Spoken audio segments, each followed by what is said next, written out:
This is the Nokia T20 tablet, Nokia Mobile's first tablet since the N1, which was announced back in 2014. And it tries to bring some of the things that we've come to expect from the brand recently, at a price of just over around 200 euros. Things such as a solid build, 2 years of OS updates, and a clean stock Android experience. In this video, I'll be unboxing the T20, telling you all about its quirks and features, and then showing you some of the things that it can do. So let's get straight into it.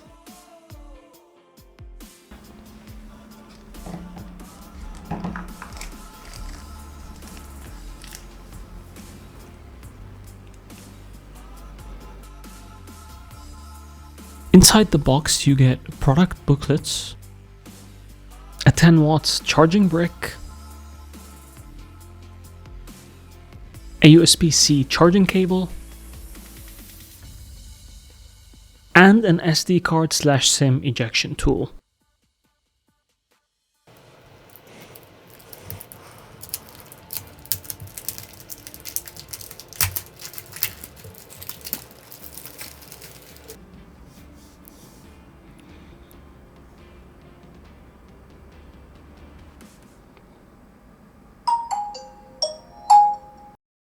Now let's talk about the design. The T20's construction is made out of sandblasted aluminum, and it feels solid and nice in the hand. It only comes in this ocean blue color, so if you're collecting all the recent blue Nokia phones, this will slot right in. It weighs 470 grams, which feels evenly distributed, neither too heavy or too light, and it's only 7.8 millimeters thick. It does look good for its class of device, but it's nothing spectacular. The dark blue aluminum is also a fingerprint magnet. The tablet is IP52 rated, so it has some very minimal protection against dust and splashes of water, and the front glass is also toughened glass. As for the specs, the front of the T20 has a 10.4-inch LCD display with a 2K resolution and a 5:3 aspect ratio. It can go up to 400 nits of brightness and comes with a low blue light certification, which is nice. The processor running the show is the Unisoc T610, coupled with a Mali G52 GPU. It's an octa-core processor clocked at 1.8 GHz and based on a 12nm architecture. If this is the first time you hear about this chipset, its performance levels are comparable to the Snapdragon 665. The battery capacity is a beefy 8200 mAh, and it supports charging speeds of up to 15 watts. As for storage, you could choose between the 3 gigs of RAM, 32 gigs of internal storage option, or a 4 gigs of RAM, 64 gigs of internal storage option. And both of them thankfully support a micro SD slot for memory card expansion, which is crucial. The T20 comes with a dual speaker setup, one on each side, a USB-C charging port, which is on the right, and 2 microphones which are suitable for video calls. As for the cameras, you get 2 on the T20. A 5-megapixel front-facing camera and an 8-megapixel rear shooter, alongside a single LED flash. And just like their smartphones, Nokia's first T-series tablet is running on pure Android 11, and it's promised 2 major versions of Android and 3 years of security updates. As you can probably tell from the specs, the key strengths here are the nice build, the software and security updates, and the battery life. And if you're like me, you might have some question marks about the performance due to the chipset RAM combination. So I'm happy to report that the day-to-day experience and performance of the device was a lot better than I expected. I would even go as far as saying it's good. And this is while taking into consideration that I have the 3 gigs of RAM version here. Most apps launch pretty quickly, and the experience was generally speaking quite smooth.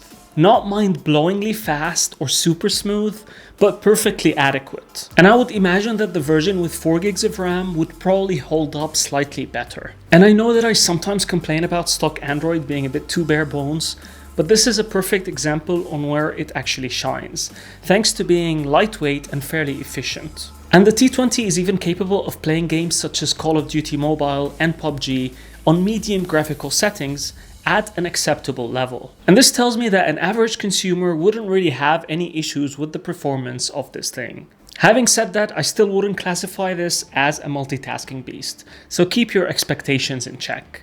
In order to see if the T20 is any good, I've tested the things that this tablet was designed to do. So starting with media consumption, the T20 has a sharp and large 10.4-inch screen, which comes with decent brightness. The display also has a 5:3 aspect ratio, which gives a very nice balance between watching content and browsing. It will also last for ages on a single charge if you're watching content. And the speakers are loud and clear. Wi-Fi connectivity is also pretty good, as this tablet also supports 5 GHz Wi-Fi, and the speed and the connectivity was reliable. So, check! The second use case scenario would be for work or for education purposes. And based on my testing, you can get about 10 hours of screen on time over 2 days. And it's almost impossible to kill this tablet's battery life in 1 day, which means that it will last a full workday of usage.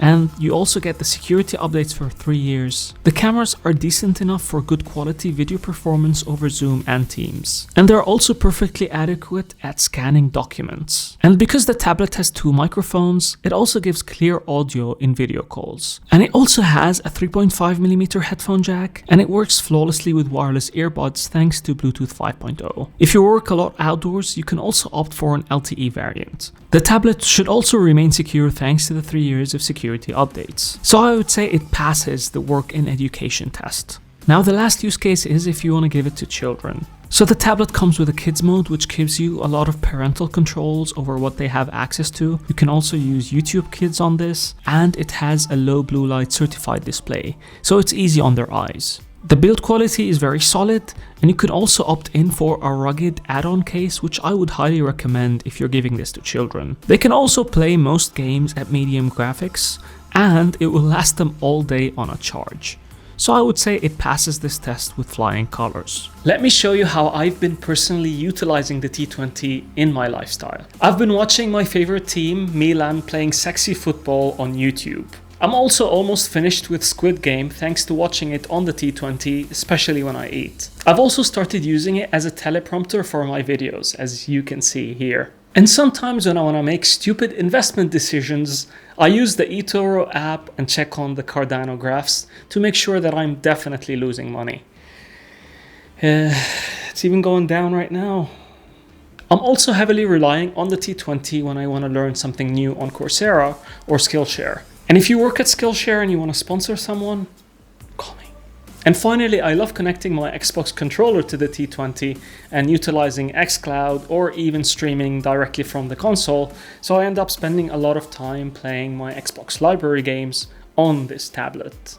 I'm just so glad that we've reached a point where I can actually play my Xbox anywhere I want. Now, before I tell you if this tablet will work for you or not, here are a couple of important notes that you need to be aware of. On the 32 gigs model, you only get 20.53 gigabytes of available storage. So you will definitely want to get an SD card for it if this is the version you want to go for. And the second note is that while the T20 is advertised as supporting fast charging, this tablet is definitely best suited for charging overnight. Even at 15 watts of charging, it will really take you ages to fully charge this thing, let alone depending on the 10 watts brick in the box. So who is the T20 for? It's perfect for people who consume a lot of media on the tablet, like YouTube, Netflix, etc. It works really well if you want to use it for work and for video calls, Zoom, Teams, and for research purposes. It's perfectly suited for educational purposes and for children. It's great if you're looking for a tablet that can last you ages on a single charge and you spend a lot of times away from a charger. And it works okay for casual gamers. Who is this tablet not for?